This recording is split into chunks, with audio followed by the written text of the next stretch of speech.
예루살렘에 입성하시는 예수님을 진심으로 환영하는 저와 여러분이 될 수 있기를 바랍니다. 우리 옆에 계신 분들과 인사 나누겠습니다. 사랑합니다. 축복합니다. 사랑합니다. 축복합니다. 사랑합니다. 축복합니다. 우리 주님의 은혜와 사랑이 우리 성도님들의 모든 가정과 삶에 넘치시기를 주님의 이름으로 축복합니다. 오늘은 종려주일입니다. 예수님께서 십자가에 달리시기 위해 예루살렘에 입성하신 날을 기념하는 날입니다. 예수님을 환영하는 무리들이 종려나무 가지와 잎을 흔든 데서 종려주일이라는 명칭이 붙게 된 것입니다. 예루살렘에 모인 수많은 사람들이 예수님께서 예루살렘에 들어오시는 것을 환영했습니다. 그러나 모두가 예수님을 환영한 것은 아니었습니다.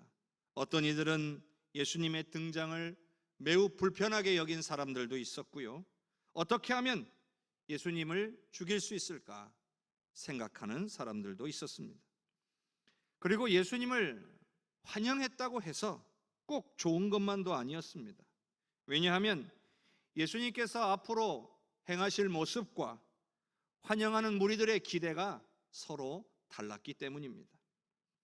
우리가 살다 보면 가끔 저지르는 실수가 있습니다. 그것은 바로 상대방의 말을 듣거나 행동을 보고서 상대방의 생각이나 뜻과는 전혀 다르게 받아들이는 경우입니다. 이것을 우리가 보통 뭐라고 말하냐면 오해라고 말합니다. 오해. 자, 그러면 오해는 어떤 경우에 생길까요? 대부분의 경우는 말이나 행동을 전하는 사람이 정확하게 분명하게 전달하지 못하고 애매하게 전달하면서 생깁니다. 그런데 이런 오해가 있다 할지라도 이 오해를 확실히 줄일 수 있는 그런 방법이 있습니다. 그게 뭐냐면 아주 간단합니다. 내가 이해한 대로 물어보는 거예요. 되물어보는 거예요. 확인하는 거죠. 내가 이렇게 이해했는데 이게 맞냐고 물어보는 거예요. 그러면 생각이 같으면 맞다고 얘기해 줄 것이고, 만약 생각이 다르면 다시 설명을 해 줄 겁니다. 예전에 제가 이런 경우가 있었어요. 부교육자로 사역할 때 담임 목사님이 지시사항을 전달했는데 목사님 나가시고 부교육자들끼리 남아가지고 이 목사님의 지시를 어떻게 수행할 것인지 그 방법에 대해서 논의를 하는데, 참 놀라운 것은 여러 사람들이 전혀 다르게 목사님의 지시사항을 이해했다는 거예요. 그래서 서로 자기의 나름의 근거를 대면서 이게 맞다라고 우기기 시작했다는 거죠. 근데 여러분, 이렇게 하면 목사님의 지시사항을 제대로 수행할 수 있을까요? 안 되죠. 그럼 이걸 어떻게 해야 됩니까? 방법은 간단합니다. 담임 목사님한테 다시 물어보면 됩니다. 목사님, 이게 맞습니까? 맞다 그러면 하면 되는 거고, 아니다 그러면 이건가요? 그래, 그러면 하면 되는 겁니다. 생각보다 이런 일이 우리 삶에 자주 일어납니다. 우리가 알고 있는 대로 판단하고 있기 때문에 우리의 생각과 우리의 지식 안에서 우리는 때로 많은 오해들을 하고 살아갑니다. 당시에 예수님에 대해서도 마찬가지예요. 사람들은 예수님에 대해서 어떻게 생각했는지 다 달랐어요. 수많은 소문들이 있었기 때문에 예수님에 대해서 많이들 궁금해했습니다. 그래서 예수님을 만나본 적이 없는 사람들은 소문만 듣고 예수님에 대해서 추측하기 시작했습니다. 세례 요한이다, 엘리야다, 예레미야나 또 다른 선지자다, 메시아다, 심지어는요 백성들을 미혹하는 거짓 선지자다, 이렇게 말하는 사람들도 있었습니다. 그런데 여러분, 이건 예수님이 자기 자신을 애매하게 보여주셔서 이렇게 된 게 아니에요. 예수님은 그 이전에 있던 선지자들과는 확연히 다른 구별되는 모습들을 정확하게 보여주셨기 때문이죠. 하나님의 아들이 아니시고서는 절대로 하실 수 없는 일들을 우리 예수님께서 행하셨다는 겁니다. 그런데도 불구하고 사람들은 예수님을 제대로 알아보지 못했습니다. 자, 마태복음 16장 13절에서 16절까지를 같이 읽어봅시다. 예수께서 빌립보 가이사랴 지방에 이르러 제자들에게 물어 이르시되 사람들이 인자를 누구라 하느냐? 이르되 더러는 세례 요한, 더러는 엘리야, 어떤 이는 예레미야나 선지자 중에 하나라 하나이다. 이르시되 너희는 나를 누구라 하느냐? 시몬 베드로가 대답하여 이르되 주는 그리스도시요 살아계신 하나님의 아들이시니이다. 아멘. 사람들이 예수님을 제대로 알아보지 못하는 이유는 예수님께서 보여주시는 있는 그대로의 모습을 받아들이는 것이 아니라 자신의 생각과 경험 속에서, 지식 속에서 이해되어지는 만큼 판단하기 때문입니다. 사람들은요, 종종 이해가 안 되면 부정하는 경향이 있어요. 에이, 말도 안 되는 소리 마라 하고 부정해버린다는 거죠. 근데 여러분, 이런 생각을 해야 돼요. 내 지식과 내 생각, 내 경험이 얼마나 정확한 것일까요? 우리가 알고 있는 게 과연 전부라고 말할 수 있을까요? 생각보다 우리의 지식과 우리의 생각은 너무나 부족합니다. 그럼에도 내 생각과 내 지식으로 판단하다 보니까 우리 주님이 보여주신 것을 그대로 받아들이지 못하고 부인하기 시작했던 거죠. 또 유대인들은요, 자신들의 조상 때에 나라가 망하고 포로로 끌려가게 된 원인에 대해서 조상들이 하나님의 말씀을 잊어버리고 말씀대로 순종하지 않았기 때문이라고 생각을 했습니다. 그래서 철저하게 말씀을 연구하고 율법에서 어긋나지 않으려고 최선을 다했습니다. 그런데 문제는 그 말씀 연구에 허점이 있었습니다. 성경에 기록된 메시아, 즉 그리스도에 대한 말씀들을 제대로 알지 못했던 거예요. 예수님께서 이 땅에 오셔서 하신 말씀들, 또 행동들, 이루신 역사들이 다 구약 성경에 기록된 말씀대로 이루신 것인데 이걸 깨닫지를 못한 겁니다. 그러다 보니 당시 이스라엘 백성들은 메시아에 대해서 이런 생각을 갖고 있었어요. 다윗과 같은 강한 나라를 만들 수 있는 인물, 탁월한 리더십을 가지고 이스라엘을 로마로부터 독립시켜서 그 누구도 건들 수 없는 강력한 나라를 만들 수 있는 그런 인물, 바로 그런 인물이 메시아일 거라고 생각을 한 거예요.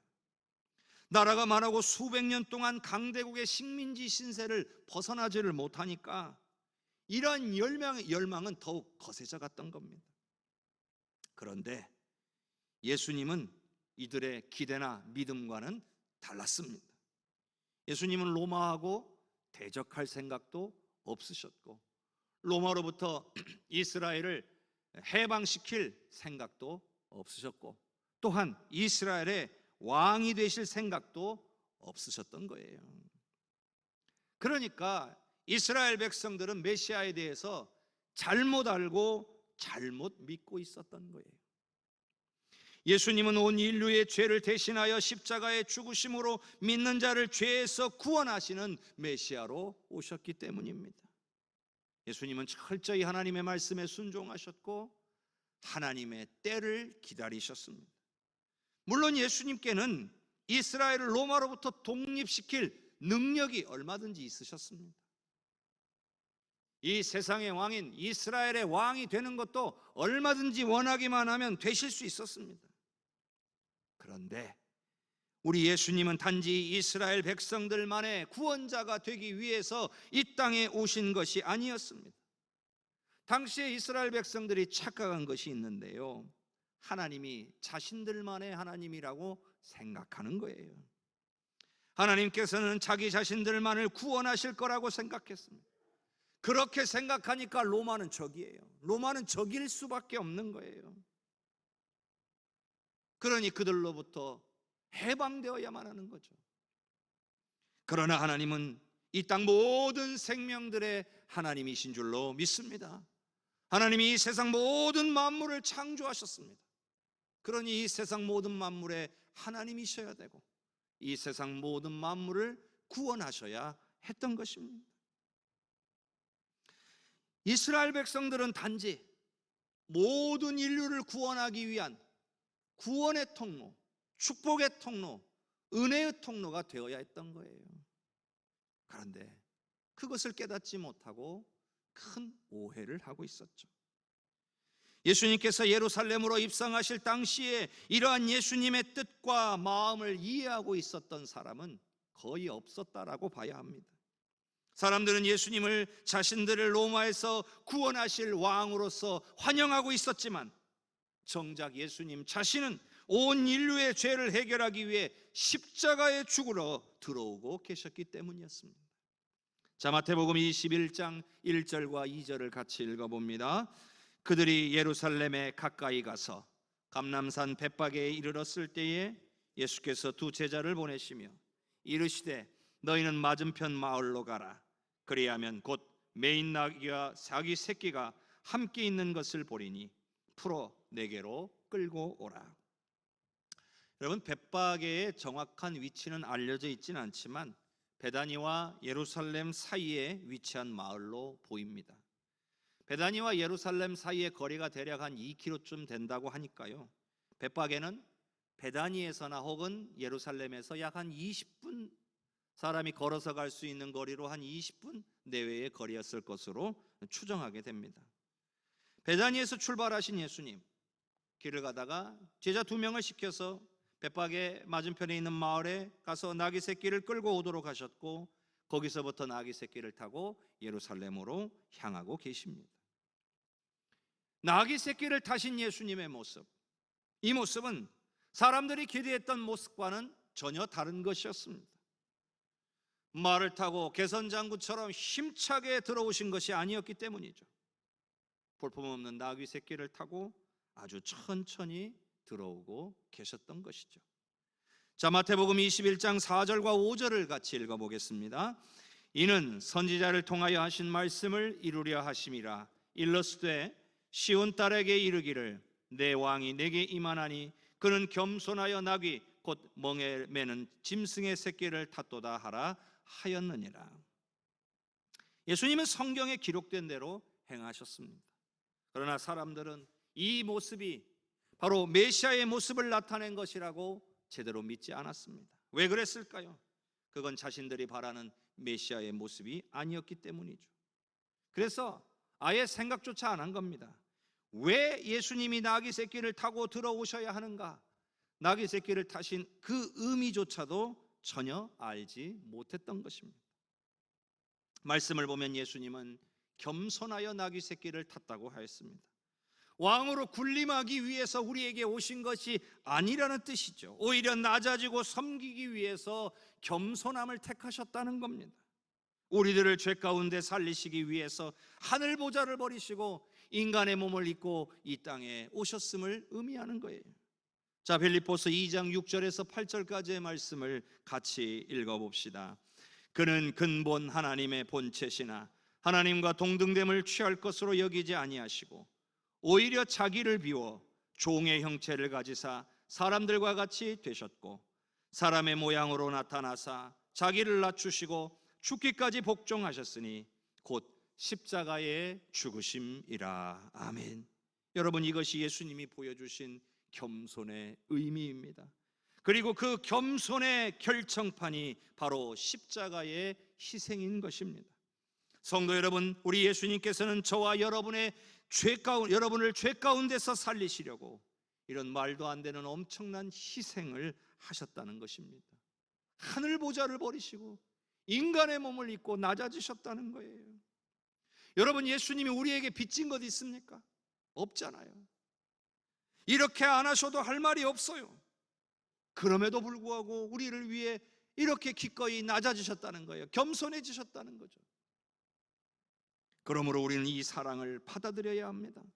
이 놀랍고 엄청나며 위대한 사랑을 온몸으로 받아들이지 않으면 안 된다는 거예요. 그런데 여러분, 예수님은 이렇게 겸손한 모습을 보여주고 계시지만 그 중에 있던 모든 무리들 가운데 어느 누구도 예수님께서 왜 나귀를 타셔야 했는지 그 이유를 아무도 알지 못했습니다. 아니, 정확히 말하자면 알고 싶지도 않았고 알려고 하지도 않았습니다. 그저 예수님은 자신들이 바라는 메시아이기만 하면 되는 거예요. 로마로부터 이스라엘 백성들을 구원시켜 주기만 하면 되는 거예요. 말하자면 자기들의 문제만 해결해 주면 되는 거예요. 그거면 충분하다고 생각했던 겁니다. 그래서 그들은 예수님을 이스라엘의 왕의 예우로 맞았습니다. 자신들이 바라는 대로 판단하고 그에 맞게 대응한 거예요. 자, 마태복음 21장 8절과 9절을 보겠습니다. 무리의 대다수는 그들의 겉옷을 길에 펴고 다른 이들은 나뭇가지를 베어 길에 펴고 앞에서 가고 뒤에서 따르는 무리가 소리 높여 이르되 호산나 다윗의 자손이여 찬송하리로다. 주의 이름으로 오시는 이여 가장 높은 곳에서 호산나 하더라. 겉옷을 펴는 것은 왕에 대한 충성을 나타내는 거예요.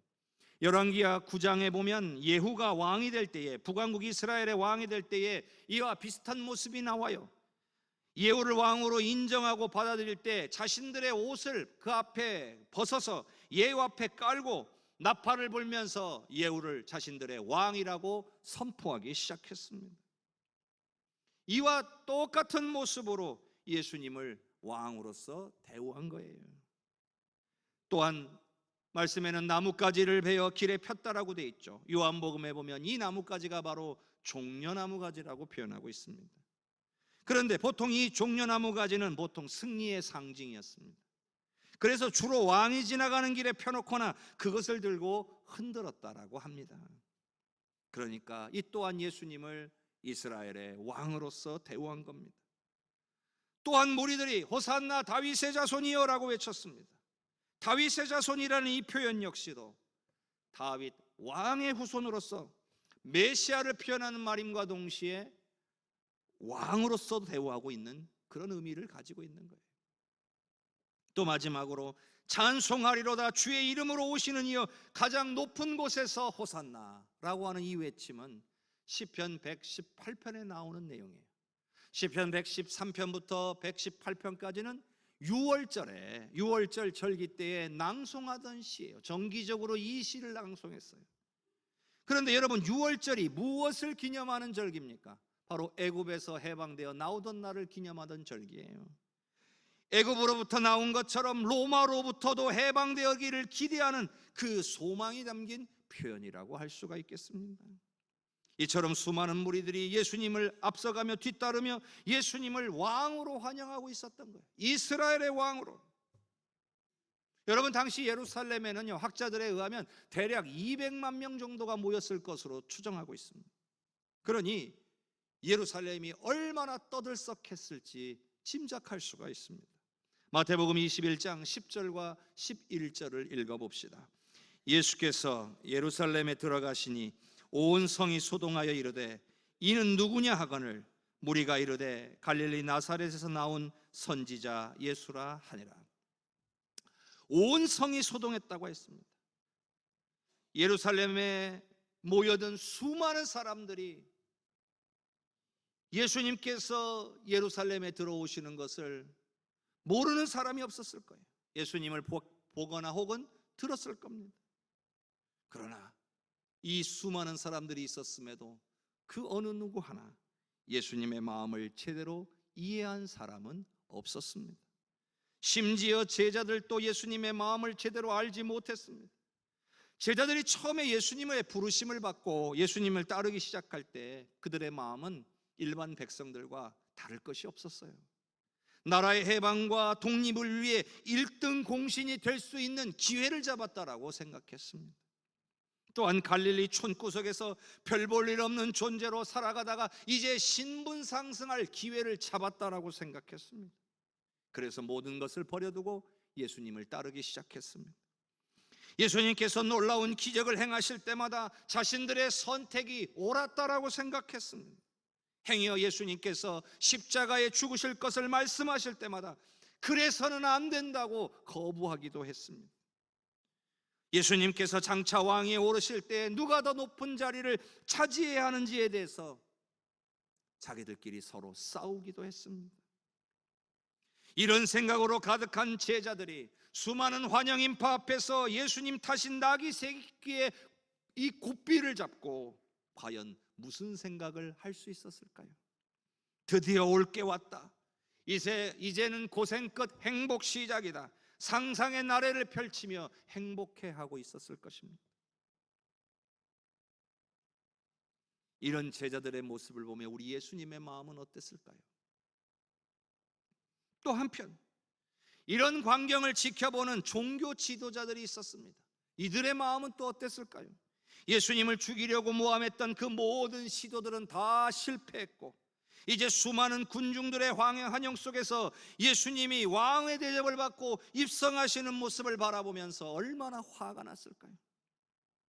결국 무조건 주님을 죽여야 되겠다라고 결단하게 된 겁니다.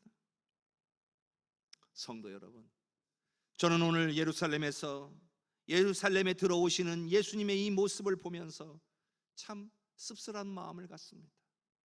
우리 예수님의 마음을 과연 이해하고 있는 사람은 누구인가? 마태복음 20장 17절에서 19절까지의 말씀을 같이 읽겠습니다. 예수께서 예루살렘으로 올라가려 하실 때에 12 제자를 따로 데리시고 길에서 이르시되, 보라, 우리가 예루살렘으로 올라가노니 인자가 대제사장들과 서기관들에게 넘겨짐에 그들이 죽이기로 결의하고 이방인들에게 넘겨주어 그를 조롱하며 채찍질하며 십자가에 못 박게 할 것이나 제3일에 살아나리라. 예수님께서는 분명 자신이 십자가에 죽으실 것을 말씀하셨습니다. 또한 이 말씀을 예루살렘으로 들어가시기 직전에 해 주셨습니다. 예수님 앞에는 여러 종류의 사람들이 있었습니다. 예수님께서 십자가에 죽으셔야 한다라고 하는 이 말씀을 들었음에도 불구하고 그것을 부정하고 자신들이 원하는 세상이 왔다고 기뻐하는 제자들이 있었습니다. 또한 예수님이 나귀 새끼를 타신 이유는 아랑곳하지 않고 그저 내가 바라는 왕이 오셨다고 환영하는 사람들이 있었습니다. 예수님이 어떠한 분이신지 제대로 알려고 하지도 않고 자신들의 그저 자리를 지키는 데만 급급해서 예수님을 죽이려는 사람들도 있었습니다. 모두가 예수님을 제대로 알지 못한 사람들입니다. 모두가 예수님을 제대로 받아들이지 못한 사람들이에요. 모두가 예수님께서 무엇을 원하시는지 전혀 알지 못하는 사람들이에요. 모두가 예수님의 마음에는 관심이 없고 자신들이 원하는 것들만을 이루려는 그런 사람들이었어요.